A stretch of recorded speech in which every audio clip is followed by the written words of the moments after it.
You can have perfectly 20/20 vision, like literally be staring right at your spouse or your kids or your coworkers, and still be somehow completely blind to what is actually happening right in front of you.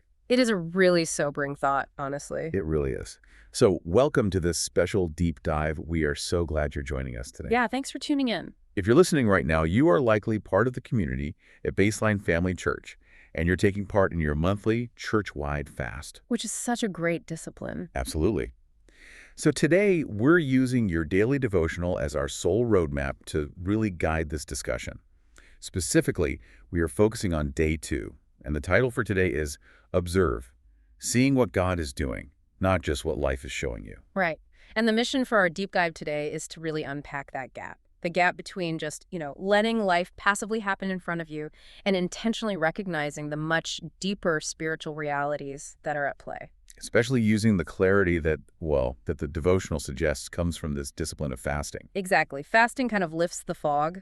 Okay, let's unpack this, because the devotional opens with a premise that completely challenges our basic assumptions about ourselves. Oh, totally. I mean, we all generally think we're highly perceptive people, right? We think we see what's going on. We like to think so, yeah. But the text suggests that most of us are actually missing the most important things happening right in our own homes, our marriages, and our workplaces. It's a really bold claim for the author to make, but, when you look at the mechanics of how human beings actually process the world, it's incredibly accurate. Yeah. Yeah. To understand this, we have to start by establishing a crucial distinction that the devotional makes right out of the gate.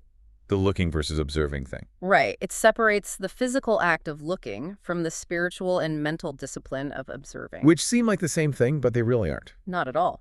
According to the text, looking is defined as purely passive. It's just merely noticing the surface of things as they pass by. You're just taking in the raw data. Observing, on the other hand, is highly intentional. It's the act of seeing the meaning or, the mechanics beneath that surface. And the core premise the devotional builds on here is that God is always working. He's always speaking and always moving. Always. But the catch is, you only notice those things if you slow down long enough to actually observe. Right. To give this some shape, I was thinking about how we interact with media every single day. Oh, that's a great parallel. Think about it. Looking is like mindlessly scrolling through your social media feed on your phone. Guilty. Right. We all do it. You've got hundreds of images, videos, headlines just washing over your retinas. You're seeing them, sure, but you aren't really processing them. You're just looking. Yeah, you couldn't tell me what you saw 5 minutes ago. Exactly.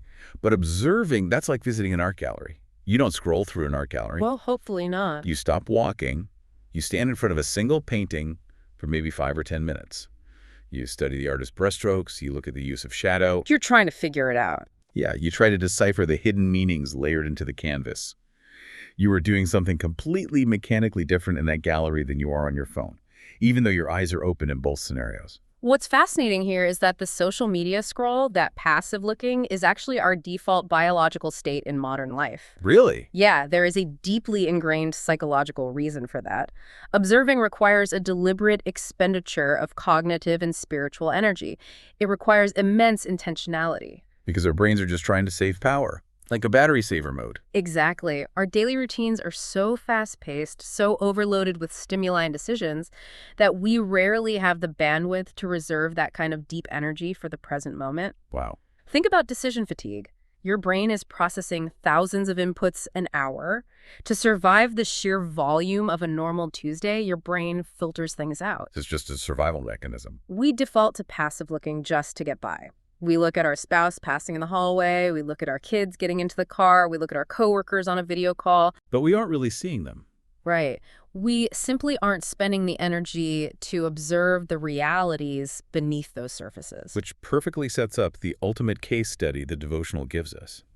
We move from this abstract idea of observation right into a very concrete, historical, and theological example. And it's a powerful one. The devotional points to the cross and the empty tomb. The text highlights how this exact dynamic of looking versus observing played out during what it considers the most critical moment in history. That's right. The devotional notes that during the days leading up to the cross, Scripture indicates that many people looked at Jesus.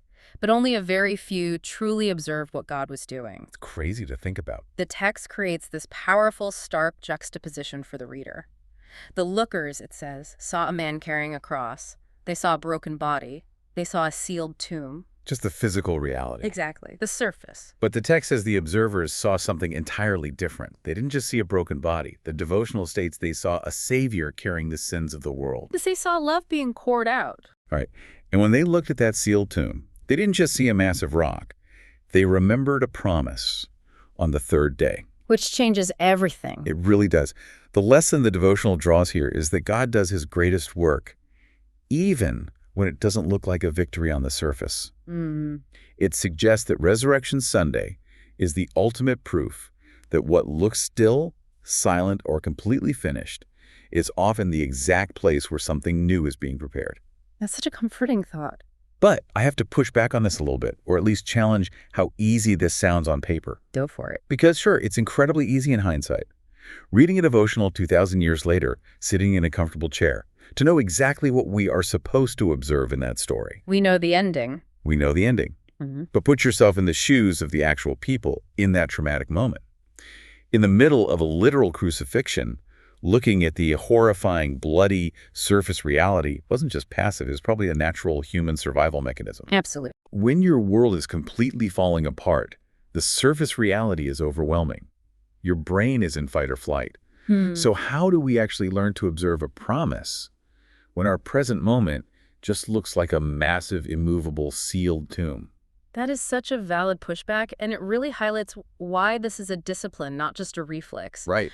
The trauma of those moments is incredibly real and messy, but if we connect this to the bigger picture of the devotional's theology, the answer lies in understanding the actual mechanism of what the observers did. Okay. Notice the specific phrasing used in the text regarding the sealed tomb. It says, "Those who observed remembered the promise." Okay, so memory is the key here. Yes. Spiritual observation, according to this framework, isn't about ignoring reality. It's not just blind optimism. Exactly. It's not toxic positivity where you pretend the tomb isn't there. It requires relying on past promises to interpret present pain. Oh, wow. Think of it like a psychological framing mechanism. The promise doesn't change the physical object you're looking at, it changes the lighting in the room. That is a great way to put it. The lookers let the present pain dictate their entire reality. But the observers use the promise on the third day as a lens to look through the pain. They didn't deny the tomb was real. They observed that the tomb wasn't the end of the story. That's a crucial distinction. Yeah. The promise becomes the lens that changes the lighting. But, even the devotional acknowledges how incredibly difficult it is to maintain that lens when our lives are chaotic or when God seems silent. It's so hard. Which brings us to the specific tool that you, the listener, are using right now to build this exact skill. The catalyst for all of this, according to the text, is fasting. Yes, and the text brings in a quote from Jenison Franklin that frames this transition perfectly. I love this quote. He says that fasting clears away the noise so we can see what truly matters. And this leads directly into the foundational question the devotional poses for your fast today. Which is? It asks you to honestly ask yourself, Lord, what are you showing me that I've been too distracted to notice? Here's where it gets really interesting to me. The devotional does not treat fasting merely as this physical, archaic discipline of skipping meals, just to prove how devout you are. Right, it's not about earning points. No. It frames fasting as a disruptive technology for your soul. It's presented as a literal noise cancellation tool. I like that analogy. Think about when you put on a pair of high-end noise-canceling headphones. They don't magically change the loud airplane cabin or the busy coffee shop you're sitting in. The environment is still loud. Exactly. Yeah.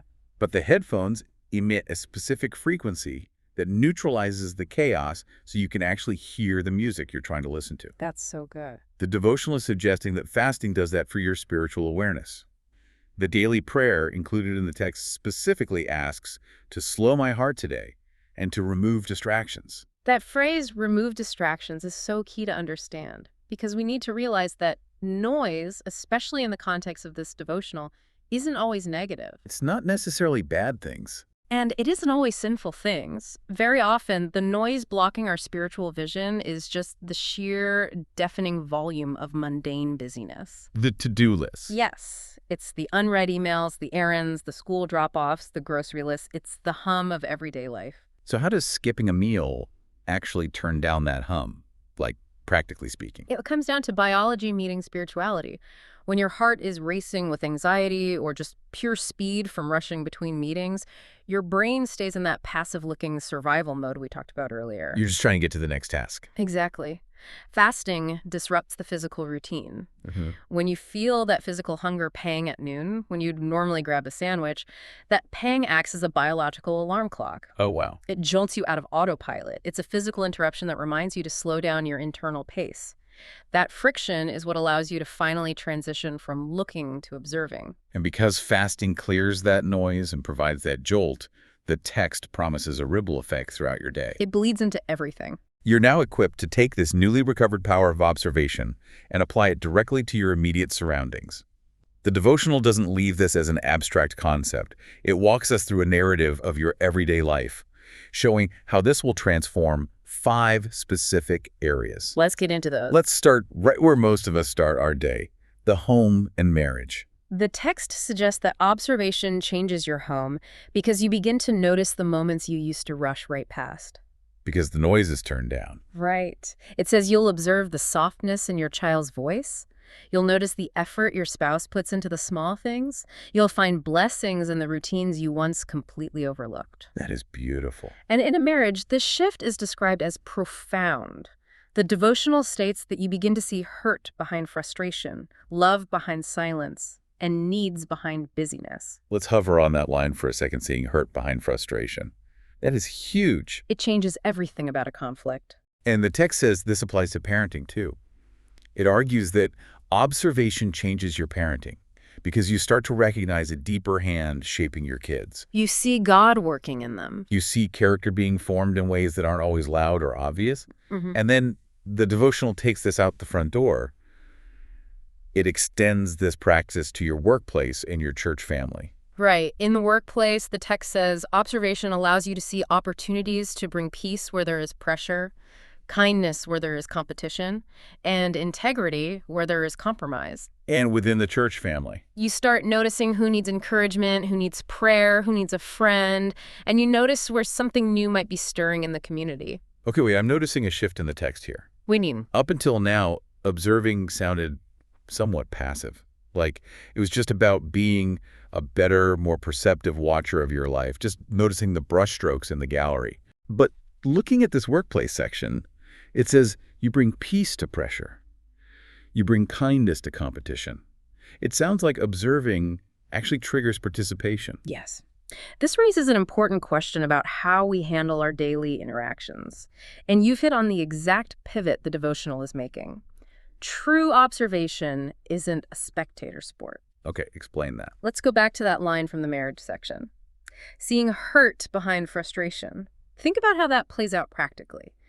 How many times a week do we misinterpret a cry for help as anger simply because we're moving too fast? All the time. I mean, someone snaps at you in the kitchen at 7 a.m. and your reflex is just to snap back. Exactly. If you're just looking, you see an attack, so you defend yourself. Natural instinct. But if fasting has slowed your heart rate and you're observing, you suddenly realize that your spouse or your coworker isn't attacking you. They're exhausted, overwhelmed, and hurting. Observation in the framework of this devotional is fundamentally an act of deep empathy. It's looking at the people in your life through a lens of grace. And once you see that someone is actually hurting rather than just being difficult, it naturally compels you to act differently toward them. You participate in the solution. Exactly. That makes so much sense.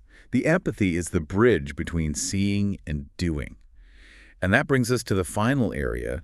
The devotional says observation will change your own spiritual life. It turns the lens inward. Yeah, the text says you will begin to see patterns of grace in your own history that you previously missed. It suggests you'll notice answered prayers that you literally forgot you even prayed. It's that hindsight observation. Right. You'll realize you were being guided long before you ever recognized it. It's described almost like putting on prescription glasses for the first time and realizing the blurry world you've been navigating was actually filled with sharp, beautiful details all along. And according to the devotional, that is the ultimate goal of day 2 of this fast. The discipline of slowing down isn't just to spot the pain or the needs around you, as important as that is. Right. It's also to see the quiet, constant provision that has been carrying you the entire time. So what does this all mean for you as you go about your day today? To recap our mission for day 2, the goal is to spend today intentionally observing. That's the focus. The devotional calls you to observe His presence, His goodness, His word, and His whispers. And it anchors this entire concept in a single scripture for today, Psalm 46:10, which simply says, "Be still and know that I am God." Such a powerful verse. Being still, slowing down the internal frantic pace, is presented as the only way to shift from looking to observing. It really is the prerequisite. You can't do it at 100 miles an hour. As you continue your monthly fast with Baseline Family Church, remember the encouragement from the text. The goal today isn't to strive harder or to manufacture some massive spiritual revelation. Take the pressure off. Yeah, it is simply to slow down, let the biological alarm clock of fasting jolt you out of autopilot, and let the noise clear. And as we close, I want to leave you with something to chew on that builds on what we've discussed today. I love these final thoughts. The devotional reminds us that a sealed tomb wasn't a finished story, but a place of preparation. Right. So as you go through your fast today, look at the areas of your own life that feel frustratingly still, silent, or quote-unquote finished. The dead ends. Exactly. If you apply the divine lens of observation, is it possible that what you've been looking at as a dead end is actually the exact space where God is quietly preparing your next resurrection moment? Wow. That is an incredible thought to end on. Yeah. Completely flips the perspective. It really does. Thank you for joining us on this deep dive. We hope this encourages you during your fast. Keep observing today, and we'll catch you on the next one.